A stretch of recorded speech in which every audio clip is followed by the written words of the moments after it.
ஓம் சாந்தி sister. குஷி குஷியா இருக்கீங்களா? ஓம் சாந்தி brother. குஷி குஷியா இருக்கிறோம். Okay sister. இப்ப தாய்லாந்துல அகழ்வாராய்ச்சியில கண்டுபிடிக்கப்பட்ட ஒரு விஷயத்தை பத்தி இன்னைக்கு பேச போறோம் இல்லையா? ஸோ அது என்னன்னு சொல்லுங்க சிஸ்டர். தாய்லாந்து பேங்காக்ல இருந்து ஒரு 130 கிலோமீட்டர் தூரத்துல ஒரு வயல்ல தான் விவசாயிகள்லாம் விவசாயம் பண்ணும்போது என்னமோ ஒன்று கண்டுபிடிச்சிருக்காங்க. அப்புறம் அந்த ஆர்கியாலஜி இந்த தொல்பொருள் டிபார்ட்மெண்ட்டுக்கு போன் பண்ணி சொல்லியிருக்காங்க. உள்ள என்னமோ இந்த முரசு மாதிரி இருந்திருக்கு. முரசு கொட்டுவோம்ல நம்ம நாட்டுல, அதுதான். அதுக்கப்புறம் போய் சொல்லவும் அப்புறம் அதை தோண்டி எடுக்கும்போது நிறைய கிடைச்சிருக்கு. எலும்பு கூடுகள்லாம் கிடைச்சிருக்கு. அதுல கையில மோதிரம் எல்லாம் போட்டிருக்கு. அதாவது அவங்க போட்டிருக்க ஆபரணங்கள் எல்லாம் பார்த்தா நல்ல வசதியான இடத்து ஆட்கள் மாதிரி தெரியுது. தமிழ் ஆட்கள் மாதிரி தெரியாது. காரணம் என்னன்னா அந்த மோதிரத்துல வந்து ஒரு எழுத்து இருக்கு. தமிழோட வட்டு எழுத்து. நம்ம பழைய காலத்து வட்டு எழுத்துன்னு சொல்லுவோம் இல்லையா? கல்வெட்டுல எல்லாம் இருக்கும். தஞ்சாவூர் கோயில்ல எல்லாம் அந்த வட்டு எழுத்து கூட இருக்கும். அதுக்கு முன்னாடி கிரந்தம்னு சொல்லுவாங்க. அந்த கிரந்தமா பிராமியான்னு தெரியல. அந்த 2ல 1 அப்படின்னு அவங்க சொல்றாங்க. கிரந்த தமிழ் எழுத்து அப்படின்னு சொல்லிட்டு. அந்த நம்ம பழைய காலத்துல எல்லாம் அந்த மோதிரத்திலே அந்த பேர் எழுதியிருப்பாங்க இல்லையா? நம்ம இப்பெல்லாம் இனிஷியல் எழுதுறோம். முன்னாடி பேரே என்னமோன்னு எழுதியிருப்பாங்க. அப்படி வந்து அதுல வந்து அதே மாதிரி அதே நம்ம ஷேப் நம்ம எப்படி போடுவோமோ அதே மாதிரி மோதிரத்துல இந்த ஓவல் ஷேப்ல புகரஷிதா தச அப்படின்னு எழுதியிருக்கு. அந்த கிரந்த எழுத்துதான் அது. நமக்கு பார்த்தா புரியாது. அந்த கல்வெட்டுல இருக்கிற மாதிரி ஒரு எழுத்து இருக்கு.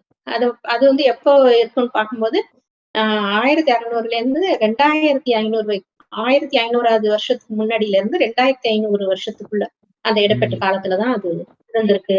அந்த மனுஷங்க அப்படின்னு கண்டுபிடிச்சிட்டாங்க. அந்த மாதிரி எழுத்துக்களும் அந்த வருஷத்துலதான் 2000 வருஷத்துக்கு முன்னாடி உள்ளது அப்படின்னு கண்டுபிடிச்சிருக்காங்க. அதுக்கு மீனிங் வந்து பூச நட்சத்திரத்தால் பாதுகாக்கப்பட்டவன் அப்படின்னு மீனிங். அந்த பூசை அப்படின்னு ஆரம்பிச்சிருக்கு இல்லையா? அப்படி பார்க்கும்போது முருகனை தான் அவங்க வந்து தெய்வமா நினைச்சு முருகன் துணை அப்படின்னு நம்ம சொல்லுவோம் இல்லையா?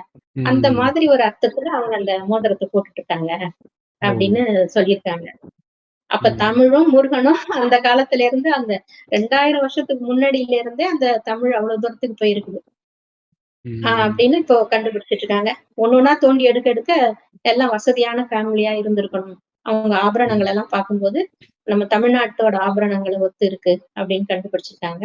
தாய்லாந்துல எல்லாம் கடாரம் அப்புறம் நிறைய ஊர் தமிழ் பேரா இருக்கும். கடாரம் கொண்டான் அப்படின்னு கூட ராஜராஜ சோழனுக்கு ஒரு பேர் உண்டு. அந்த ஊரெல்லாம் போய் சோழ சாம்ராஜ்யத்தை விரிவு பண்ணாரு. அதனால அதெல்லாமே நம்ம தமிழாதான் இருந்திருக்கு. அப்புறம் லிங்காபுரம் அந்த மாதிரி எல்லாம் பேர் இருக்கு அங்கேயும். அங்க தாய்லாந்துல வந்து அந்த ராமர் இந்த விக்னேஷ் அவங்க சிலைகள் எல்லாமே இருக்கு. விநாயகர் சிலையே பெருசா இருக்கும். ஹோட்டலுக்கு முன்னாடி பெருசா வச்சிருப்பாங்க. நம்மளோட இது மாதிரிதான் இருக்கும். ராமா கிருஷ்ணா அப்படிலாம் பேர்லாம் இருக்கும். தெரு பேர் அப்படி அந்த மாதிரி வரும். ஆனா இப்ப பேசுறது வேற. ஆனா அந்த காலத்துல வந்து நம்ம ஆட்கள் அங்க இருந்திருக்காங்க. தமிழ் ஆட்கள் தான் அங்க போயிருக்காங்க. பிசினஸ் எல்லாம் பண்ணி இருந்திருக்காங்க. அதனால இன்னும் ஆராய்ச்சி நடந்துட்டு இருக்கு. இது வரைக்கும் ஒரு 10-15 எலும்பு கூட எல்லாம் கிடைச்சிருக்குது. இன்னும் ஒரு மாசத்துக்கு அந்த அகழ்வாராய்ச்சி செய்வாங்க அப்படின்னு நினைக்கிறேன். நம்ம நேத்துதான் அந்த தமிழ் கடவுள் முருகனை பத்தி எல்லாம் பேசி இருந்தோம் நம்ம. அப்படி பார்க்கும்போது எங்கெங்க தமிழர்கள் எல்லாம் போயிருக்காங்களோ அங்கெல்லாம் இந்த முருகன் வழிபாடு இருந்திருக்கு. அது வந்து அதுவும் அந்த காலத்துல நல்ல வசதியா அந்த மோதிரம் அதோடயே பாடிய வச்சு புதைச்சிருக்காங்க பாருங்க. இப்ப எல்லாம் அப்படி பண்ண மாட்டோம் இல்லையா? எல்லாத்தையும் எடுத்துட்டு தானே இது பண்ணுவாங்க. ஆபரணங்களோட அந்த காலத்துல அப்படி செஞ்சிருக்காங்க அப்படிங்கிறாங்க. அதனால தமிழர்களுக்கு அதை கேட்டு ஒரு பெருமையா இருக்கு. அந்த காலத்துல இருந்து நம்ம ஆண்டிருக்காங்க நம்ம சோழ சாம்ராஜ்யம். அதுக்கு முன்னாடியில இருந்தே சோழ சாம்ராஜ்யமே ஒரு 1500 வருஷத்துக்குள்ளதான் இருக்கும். இது அதுக்கும் முன்னாடியே அப்படி இருந்திருக்காங்க அப்படின்னு புரியுது அதுல இருந்து. அப்புறம் தமிழும் தொன்மையான மொழி. கிளாசிக்கல் லாங்குவேஜ் அந்த செம்மொழியில வந்து தமிழ் வந்து ஃப்ரண்ட்ல வருது. அதுக்கு அப்புறம் தான் ஹிந்தி எல்லாம் கூட வரல. மராட்டி அதெல்லாம் இப்ப அப்புறம் சேர்த்துட்டாங்க. இந்த 2 வருஷத்துக்கு முன்னாடி எல்லாத்தையும் கொண்டு சேர்த்தாங்க. ஹிந்தி இல்லாம அதுக்கப்புறம் தான் வந்தது அப்படிங்கிறாங்க. முதல்ல வந்தது இந்த பிராமி எழுத்துக்கள். பிராமியில இருந்துதான் தமிழ் பிராமி, பிராமி சான்ஸ்கிரிட். பேசிக்கா இருக்கிறது வந்து பிராமி லெட்டர்ஸ் டெக்ஸ்ட் தான் அது. லாங்குவேஜ் கிடையாது.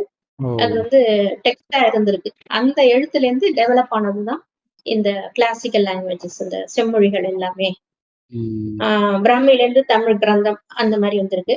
அங்கப்புறம் பிராமியில இருந்து தேவநாகரி, அதுக்கப்புறம் சான்ஸ்கிரிட், ஹிந்தி சான்ஸ்கிரிட் அந்த மாதிரி போயிருக்கு அந்த சைடு. மொத்தத்துல ஒரு மொழியில இருந்து தான் வந்திருக்குது எல்லாமே. ஒரு மொழியிலே தான் வந்திருக்குது. அந்த மொழி தமிழும் இல்ல, சான்ஸ்கிரிட்டும் இல்ல. 2த்துக்கும் அம்மா. ஹிந்தியும் இல்ல, ஒரே அம்மா. ஹிந்தியும் இல்ல. ம். எல்லாத்துக்கும் அம்மா.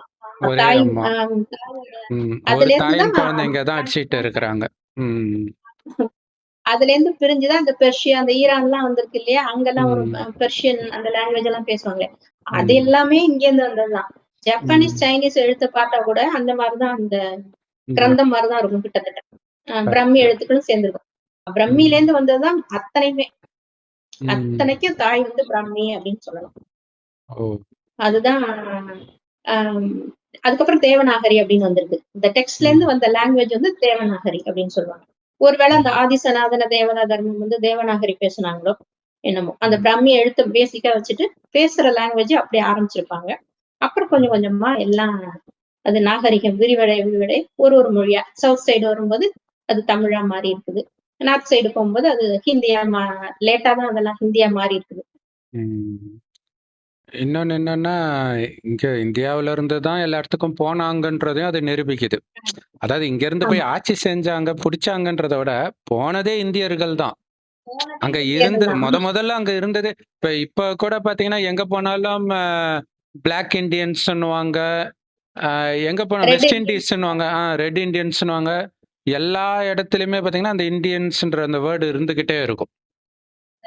அமெரிக்காலலாம் கூட நேட்டிவ் ம். இந்தியன்ஸ் அப்படின்னு இருப்பாங்க. கரெக்ட். அவங்களெல்லாம் பார்த்தீங்கன்னா, தலையில இந்த ரெக்க, கோழி ம். ரெக்க மாரி வச்சுக்கிட்டு நம்மளுடைய நேட்டிவ் வழிபாட்டு இந்தியன்ஸ். முறையும் இருக்கும் அவங்க கிட்ட.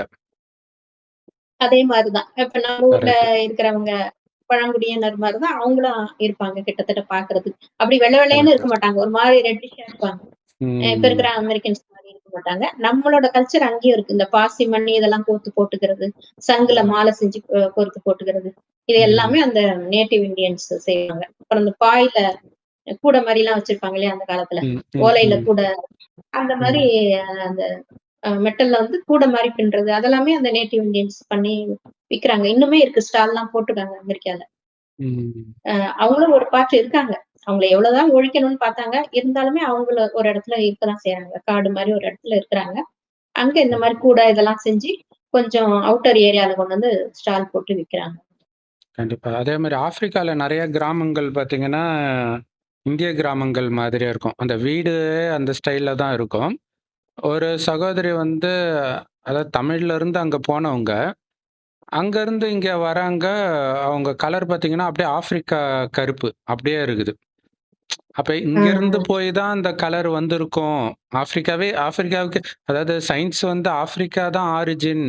மனித இனமே அங்க தான் அ. தோன்றுச்சு அப்படின்னு ஒரு தியரி வச்சு இருக்குது.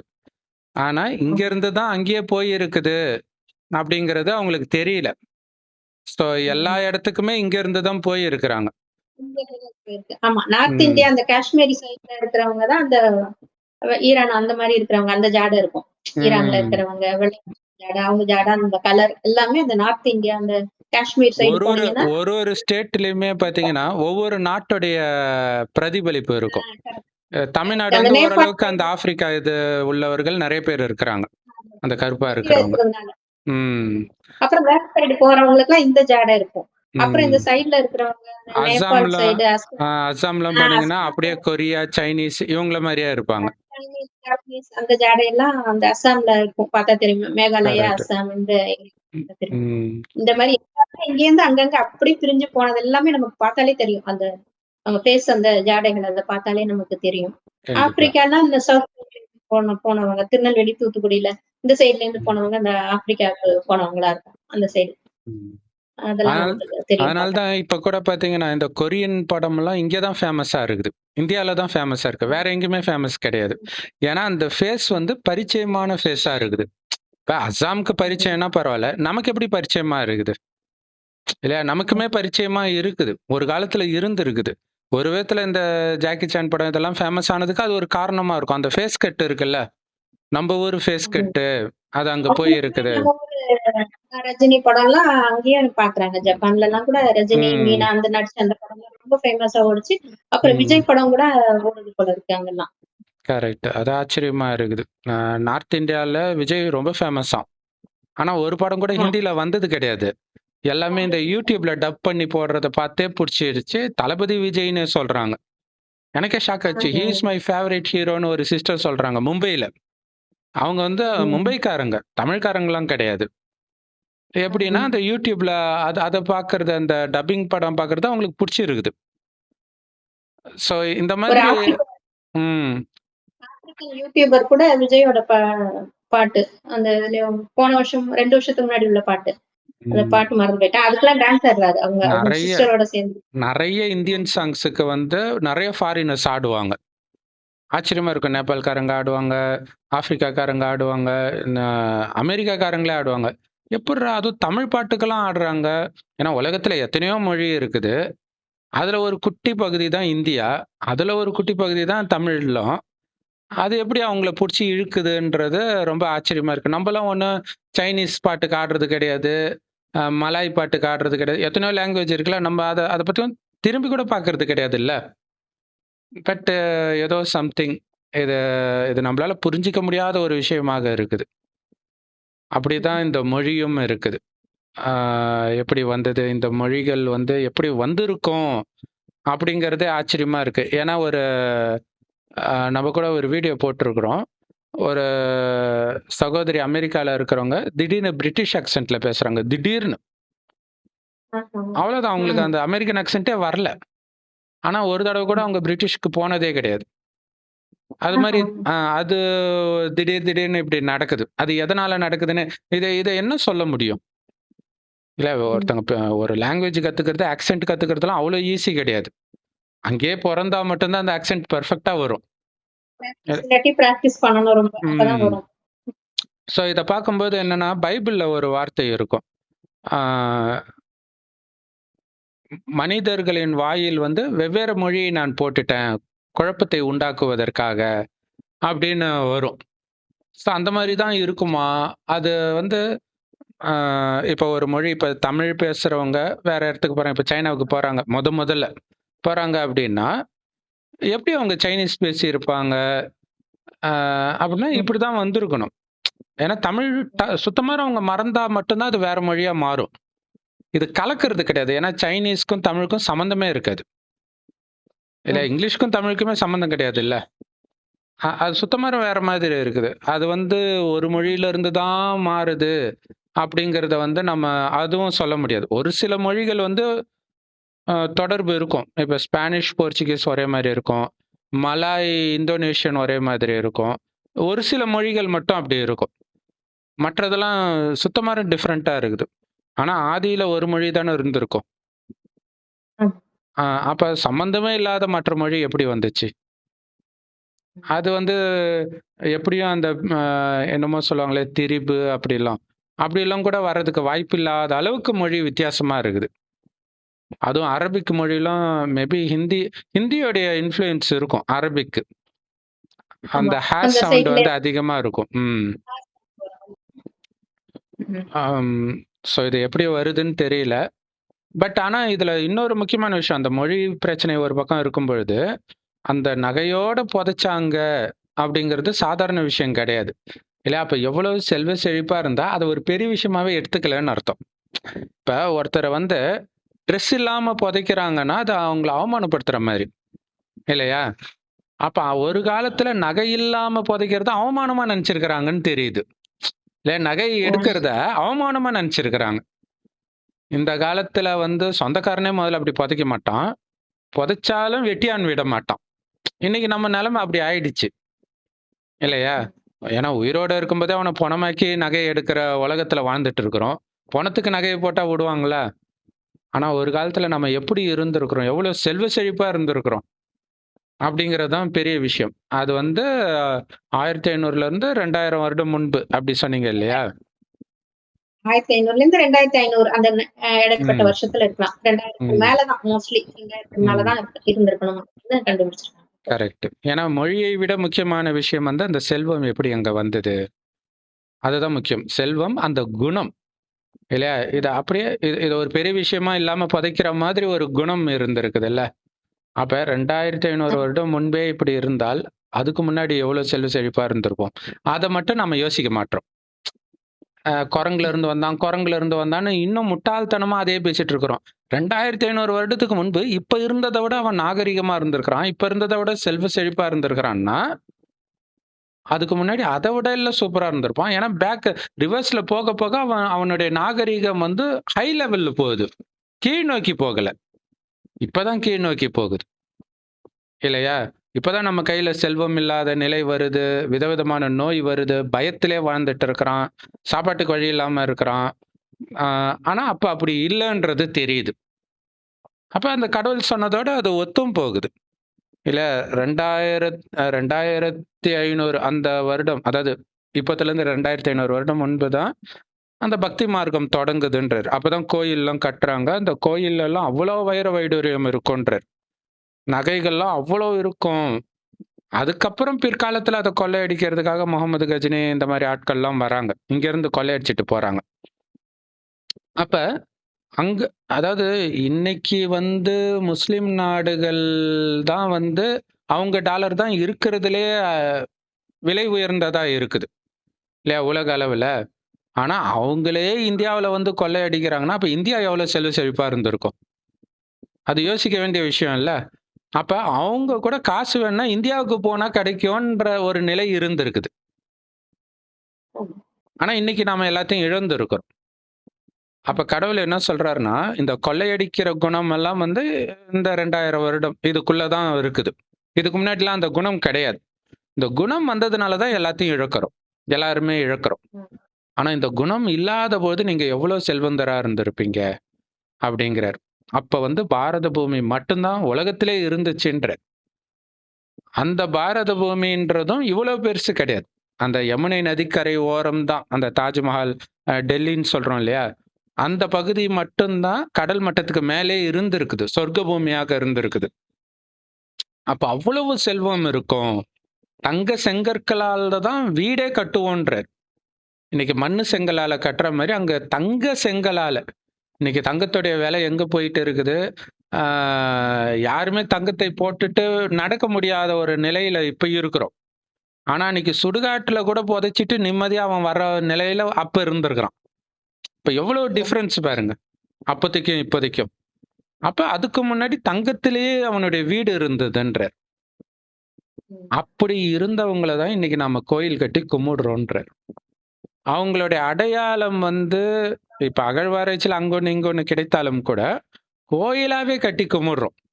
அந்த கோயிலையும் பாருங்க, பெருமாளுக்கு எவ்வளவு நகை போடுறோம், அம்மனுக்கு எவ்வளவு நகை போடுறோம்.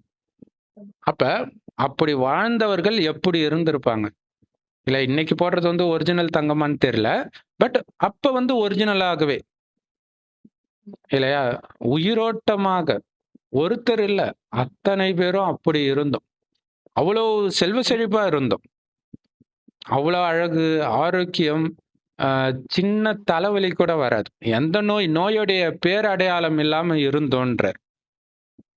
இது எப்ப நடந்துச்சுன்னா, இந்த 2500 வருடத்துக்கு முன்னாடி ஒரு 2500 வருடம் இருந்தது. அப்ப இதே பாரத பூமி சொர்க்கமாக இருந்ததுன்றார். அதை பற்றிய வரலாறே கிடையாது, நீங்க தேடினாலும் கிடைக்காதுன்றார். இல்ல 2500 வருடத்திற்கு முன்பு உள்ள எதுவுமே எந்த வரலாறும் யாருக்கும் தெரியாது. தெரியாதனால தான் என்ன பண்ணிடுறாங்க, லட்சக்கணக்கான வருடத்திற்கு முன்பு, கோடிக்கணக்கான வருடத்திற்கு முன்பு அப்படின்னு சொல்லிடுறாங்க. அப்பனா யாரும் கேட்க போறது கிடையாது இல்ல. ஆனா 2500 வருடத்துக்கு முன்பு இதே பாரத பூமி சொர்க்கமாக இருந்தது. அவங்க செல்வ செழிப்பா இருந்ததுக்கு காரணம் அவர்களுடைய குணம் வந்து கையெடுத்து கும்பிடுற மாதிரி இருந்தது. அவ்வளவு அழகா இருப்பாங்க ஆண்களும் பெண்களும். ஆனா சின்ன சலனம் கூட யாருக்குமே இருக்காது. எப்படி நகையை பார்த்து சலனம் இல்லாம சுடுகாட்டுல வச்சுட்டு வந்தாங்களோ, அந்த மாதிரி தான் அவங்க வந்து அழகெல்லாம் ஒரு பெரிய விஷயமாவே எடுத்துக்க மாட்டாங்க. ஏன்னா அவங்களுடைய கவனம் வந்து அழியக்கூடிய இந்த உடம்புல இருக்காது, இதை இயக்கக்கூடிய ஆத்மாவில் இருக்கும். அதாவது உயிர், அது பூர்வ மத்தியில நட்சத்திரம் மாதிரி ஜொலிக்குது. அதனால தான் இங்க போட்டு வைக்கிறோம். அந்த ஆத்மா தான் கண் வழியா பார்க்குது, வாய் வழியா பேசுதுன்ற அந்த ஞானம் இயல்பாகவே அவங்களுக்கு தெரியும். அதனால தான் இன்னைய வரைக்கும் இந்தியாவில் தானே அந்த மறுஜென்மத்தை பத்தி பேசுறோம். இந்தியாவும் இந்தியாவில் தோன்றிய மதங்களில் மட்டும்தான் மறுஜென்மம் பற்றிய ஞானமே இருக்குது. மற்ற மதத்துல இருந்தாலும் டைரக்டா இல்லை, அதனால அவங்களுக்கு தெரியல. அப்ப அது எப்படி மறுஜென்மம் பற்றி தெரிஞ்சது? ஆத்மா அழிவற்ற ஆத்மானாலே அது திரும்ப திரும்ப அது இருக்க போகுது அப்படின்னு அவங்களுக்கு தெரியுது. அப்ப அவங்களுக்கு மரணம் கூட துக்கத்தை கொடுக்க போறது கிடையாது. ஏன்னா ஆத்மா தான் மறுபடியும் இன்னொரு உடம்பு எடுக்க போகுது. இல்ல இந்த ம். உடம்ப விட்டுடுச்சு. ட்ரெஸ்ஸு பழசானா கழட்டி போடுற மாதிரி, உடம்பு பழசாயிடுச்சு. கழட்டிட்டா அது இன்னொரு புது உடம்ப எடுக்கிறது சந்தோஷமான விஷயம் தானே! இல்ல ஒரு புத்தம் புது ட்ரெஸ்ஸு வாங்கி குடுக்குறாங்கன்னா, அது சந்தோஷமான விஷயம் தானே! அதனால கொண்டாடுனாங்க. அப்ப பிறந்ததுல இருந்து இறக்குற வரைக்குமே கொண்டாட்டம் தான். இறப்பும் கொண்டாட்டம் தான். அப்படி இருந்தது. அதோடைய தொடர்ச்சியாக இன்னைய வரைக்கும் இந்து மதத்துல அது இருக்குது. இல்ல கரெக்ட். ம். இறந்தாலும் மேளதாளத்தோட பிணத்தை எடுத்துட்டு போற விமர்சனம் பழக்கம் போறாங்க. இருக்குது. ஆமா. இன்னைய ம். வரைக்கும் இருக்குது. ஸோ அதனால மொழியினால பிரிவினை வருவதற்கு பதிலாக, இந்தியனாக இருப்பதில் தான் அங்க பெருமையே இருக்குது. அதுதான் ரொம்ப முக்கியமான விஷயம். இல்லையா? சொர்க்கமாக இந்தியா தான் இருந்துச்சு. இந்தியா ஃபுல்லா ஒரே மதம் தான் ஃபாலோ பண்ணப்படுது. இத எதுக்கு பிரிச்சுட்டு, இல்ல இங்க வேற ஒரு மதம் இருந்துச்சு. இவங்க வந்து அத திணிச்சாங்க. எங்க திணிச்சாங்க? இந்தியாவ தவிர வேற எங்கேயாவது சிவபெருமான கும்பிடுறாங்களா? முருகன கும்பிடுறாங்களா? பிள்ளையார கும்பிடுறாங்களா? இந்தியாவுல தான அங்க கன்னியாகுமரியில இருந்து காஷ்மீர் வரைக்கும் அதே தானே இருக்குது. அப்ப இது ஒரே மதம்னு கூட நம்ம புரிஞ்சுக்க முடியாத அளவுக்கு மொழி பற்று அந்த மதத்தையே பிரிக்கிற அளவுக்கு ஆயிடுச்சு. நார்த்து, சவுத்து, ஈஸ்ட் வெஸ்டர்ன்லாம் அடிச்சுக்கிறது இல்லன்னு நெனைக்கிறேன். நார்த், சவுத்து தான் இருக்குது. நார்த், சவுத்தும் கிடையாது. தமிழ்நாடு மட்டும் தான் இப்படி பண்ணிட்டு இருக்குது. வேற யாரும் இப்படி மொழி பிரச்சனைய எடுத்துட்டு வர்றது கிடையாதே. இல்லையா? தெலுங்கோ, கன்னடாவோ, ஆ மலையாளமோ அங்க எல்லாருமே ஹிந்தி பேசுவாங்க. ஆந்திரால பேசுறாங்க, கன்னடா பேசுறாங்க. இங்க மட்டும் தான் பேசுறது கிடையாது. ஸோ, இதனால நமக்கு என்ன ஆகும்? அதாவது யாரோ ஒருத்தர் ஃபேமஸான யூடியூபர். அவரு வந்து அவருடைய குழந்தைய வந்து எப்படி படிக்க வைக்க போறேன் அப்படின்றத பத்தி ஒரு வீடியோ போட்டிருந்தாரு. அதுல வந்து இந்த மும்மொழி கொள்கை இதெல்லாம் தேவையே இல்ல. ஏஐ காலத்துல எல்லாமே டிரான்ஸ்லேட் பண்ணி குடுத்துடும். சரி. ம். ஆ ஆந்திரா போனீங்கன்னா, என்ன நேர்ல காய்கறி வாங்கும்போது ஒண்ணு ஒண்ணு டிரான்ஸ்லேட் பண்ணிக்கிட்டா இருப்பீங்க? ஒருத்தன் திட்டுறான். அத அது ஒண்ணு ஒண்ணா டிரான்ஸ்லேட்டா பண்ணிட்டு இருப்பீங்க. என்ன நடக்குதுன்னே தெரியாம. அவனுக்கு முதல்ல எப்ப அன்பு வரும்? அவன் மொழியில பேசினா தான் அன்பு வரும். நமக்கே நம்ம மொழியில பேசினா தானே அன்பு வரும். இல்லையா? இது தெரியாம உட்கார்ந்துட்டு அது அவரு இன்னும் ஒரு படி மேல போயிட்டாரு. ஹிந்தி மட்டும் இல்ல. தமிழும் தேவை கிடையாதுன்ட்டாரு. அது ஆனா அது கரெக்ட் தான். ஏன்னா தமிழ் தாய்மொழி. அத எதுக்கு போய் படிக்கணும்? இன்னைக்கு குழந்தைங்களுக்கு ரொம்ப டஃப்பா இருக்கிறதே தமிழா தான் இருக்குது. இங்கிலீஷ் கூட படிச்சிடுறாங்க. ஆனா தமிழ்ல இந்த செய்யுளி, இலக்கியம்ன்ட்டு ஒண்ணு எடுத்துட்டு வருவாங்க பாருங்க. அதுக்கு வேற மொழியே படிச்சுட்டு போயிடலாம். அது கூட புரியும். இது புரியாது. இல்லையா? அத அத அவரு சொல்றது கரெக்ட் தான். தமிழ் எதுக்கு படிக்கணும்? அதான் தெரியுமே. தெரிஞ்ச மொழிய எவனாவது போய் படிப்பானா? அது ஒரு சூப்பரான விஷயம். ஆனா அத ஏத்துக்குவாங்களா யாரும்? ஏத்துக்க மாட்டாங்க. அது அது ஒரு ஒண்ணு போயிட்டு இருக்குது. மொத்தத்துல என்னன்னா, மொழி பெருமைய விட்டுட்டு, நாம எந்த தர்மத்தை சார்ந்தவர்கள், அதுல தான் பெருமை இருக்குது. இல்லையா? காமம்னா என்னன்னே தெரியாமல் இருந்தவர்கள் நாம. கோபம்னா என்னன்னே தெரியாம இருந்தவங்க. பற்று, பேராசை, அகங்காரம்னா என்னன்னே தெரியாம இருந்தவங்க. அப்ப எவ்வளவு தெய்வீகமா இருக்கும் நம்மளுடைய குணம், நம்மளுடைய பார்வை, வார்த்தை. அது இல்ல பெருமைக்குரிய விஷயம். பேசுற மொழியா பெருமைக்குரிய விஷயம்? இல்லையா? எல்லா மொழியிலயும் திட்டலாம். அதுல என்ன மொழிக்கு பெருமை? எல்லா மொழியிலயும் கெட்ட வார்த்தை பேசலாம். அதுல என்ன மொழிக்கு பெருமை? இல்ல மொழிக்கு என்ன பெருமை? அவன் என்ன பேசுறான்றது தான் அங்க விஷயமே. எந்த மொழியில பேசுறான்றதா விஷயம். ஸோ இனிமையா பேசுறாங்கன்னா, அது எந்த மொழியா இருந்தாலும் நல்லா தானே இருக்கு. ஹாய் ப்ரோ இப்ப ரொம்ப விஜய்னால அது ஃபேமஸ் ஆயிடுச்சு. நல்லா தானே இருக்குது ப்ரோன்றது. சகோதரா நல்லா தான் இருக்குது. அது அந்த வார்த்தையினால அது. ஸோ இதுதான் இங்க முக்கியமான விஷயம். சரி ஓகே. ஸோ இதுதான் இறைவனே குடுக்குற ஞானம். முதல் 2500 வருடம் இதே பாரத பூமி சொர்க்கமா இருந்துச்சு. அடுத்த 2500 வருடம் நரகமாக மாறுறதுக்கு காரணம் காமம், கோபம் இதெல்லாம் வருது. காரணம் ஆத்மான்றத மறந்துடுறோம். உடல் உணர்வுக்கு வந்துடுறோம். இப்ப உடல் உணர்வை வென்று மீண்டும் ஆத்மான்ற உணர்வுக்கு வரணும். அதுக்கான சக்தி நமக்கு இல்ல. அதுக்கு தான் பரமாத்மாவை நினைக்கிறோம். அவரு செம்பொன் நிறமான ஒளி உலகத்துல நட்சத்திரம் மாரி இருக்கிறார். அந்த ஜோதி ரூபத்தை தான் லிங்க ரூபமாக சிவன்ட்டு நம்ம வழிபடுறோம். அவர தான் அல்லாஹ் பரமபிதான்றோம். கடவுள் ஒருவர் தான். அவர் மனித உடல் எடுக்கல. அதாவது குழந்தையா பிறக்கல. இருந்தாலும் ஞானத்தை சொல்வதற்கு ஒரு மனிதர் உடம்புல வந்து தான் சொல்லணும்.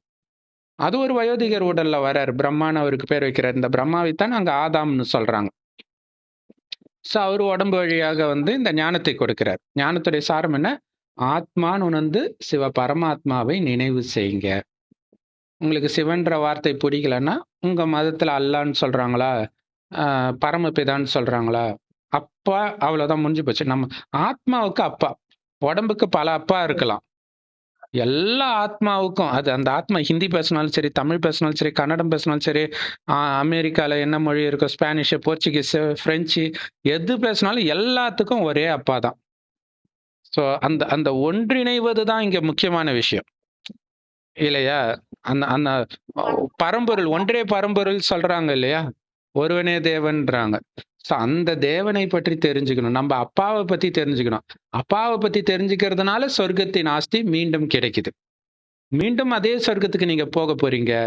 மறுபடியும் சிங்கமும் பசுவும் ஒண்ணா தண்ணி குடிக்கும். இதே பாரத பூமியிலன்ற. இன்னைக்கு ஆ, மனிதனுக்கே பயப்பட வேண்டியதா இருக்குது. மற்ற விலங்குகள். ஆனா அங்க சிங்கத்துக்கு கூட பயப்பட தேவையில்ல. சிங்கம், புலியே தாவரத்தை தான் சாப்பிடும்ன்றார். இது பைபிள்லயும் இருக்குது. அப்படிப்பட்ட மகிமைக்குரிய தேசமாக இருந்தது நம்ம பாரத தேசம்னா, பாரதத்தின் மகிமையில பாடணும். அதை துண்டு துண்டா பிரிச்சுக்கிட்டு இங்க தமிழ், தெலுங்கு, கன்னடம், மராத்தி இது இது வந்து இப்படி பேசுறது வந்து நமக்கு அசிங்கம் உண்மையிலே. இல்லையா? அமெரிக்கா ஒண்ணா அமெரிக்கான்னு இருக்குது. ஒரு ஒரு நாடும் அவங்களுக்குள்ளேயும் நிறைய மொழி இருக்குது. அவங்க மொழியை வச்சு பேசலையே. அமெரிக்கன்ஸ் வி அமெரிக்கன்ஸ் தான் அவர் சொல்லிட்டு இருக்கிறார். இங்க மட்டும்தான் வி தமிழியன்ஸ்னு சொல்லின்னு இருக்கிறோம். இது எவ்வளவு பெரிய மக்களை முட்டாளாக்கி அரசியல் இங்க நடக்குது. ஸோ இதுல என்னன்னா, அது ஓகே மொழி பெருமை பேசிக்கிட்டோம். ஆனா அதுல நம்ம தர்மத்தின் பெருமையை விட்டுடுறாங்களே, அதுதானே பிரச்சனை. அதனால தானே அந்த அந்த மொழி பெருமையை எடுத்துட்டு வந்ததே இன்னைக்கு சனாதனத்தை ஒழிப்போனும் போது கம்முன்னு இருக்கிறோம்ல. காரணம் என்னன்னா, நம்ம அந்த தர்மத்தை சார்ந்தவர்கள்ன்ற அந்த உணர்வே போயிடுச்சு. மொழின்ட்டு. அதுதான் பிரச்சனை. ஸோ அங்க அந்த நேரத்தில் இருந்த அந்த செல்வம், அங்க இருந்த குணம், அது மீண்டும் இப்ப உயிர்ப்பிக்க போகுது. அதுக்கும் முன்னாடி இருந்தது. ஆதி சனாதன தேவதா தர்மத்தில இருந்து தான் அப்படி நம்ம எல்லாமே கீழே இறங்கி வந்து இப்ப வந்து ஹிந்து அப்படின்னு சொல்லிக்கிறோம். ஆதினாலே முதல்ல வந்ததுன்னு சனாதன தர்மம். ஆதியில வந்த சனாதன தர்மம். சனாதனம்னா என்றுமே இருக்கக்கூடியதுன்ற மாதிரி அழிவற்றதுன்ற மாதிரி மீனிங்ல இருக்கும். ஆதி சனாதன தேவி தேவதா தர்மம்ன்றது எவ்வளவு அற்புதமான பேரு. அதை ஏத்துக்க மாட்டோம் நாங்க. ஆதி தமிழனா டே, அது என்ன தர்மம்? அது ஆதி மலையாளம், ஆதி ஹிந்தி நான் பேசுறாங்க யாராவது? நம்ம எப்படி இருக்கிறோம் பாருங்க. ஒரு தர்மத்தையே நீ மறக்க வைக்குதுன்னா உன்னை எப்படி பைத்தியக்காரன் ஆக்கி வச்சிருக்கிறான் மொழியை வச்சுன்றது புரியுது. வேற எங்கேயுமே இது நடக்கல. இல்ல வேற எந்த நாட்டிலேயாவது மொழி வெறி பிடிச்சி அலைஞ்சு பார்த்துருக்கிறோமா? இங்க வந்து அந்த தர்மத்தை மறக்க வைக்கிறதுக்காகவே உருவானது இது.